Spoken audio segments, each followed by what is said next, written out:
Hello everyone, welcome to How to Browse YouTube channel. In this video I'll show you how you can reverse video in Blender video editing.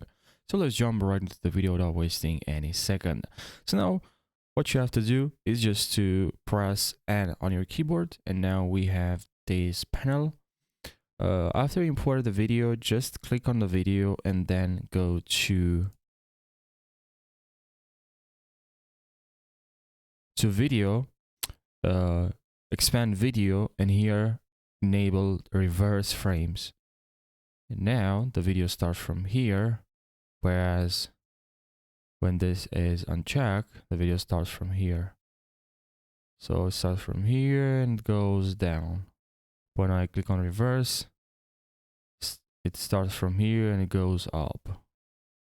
So I just reverse the frames.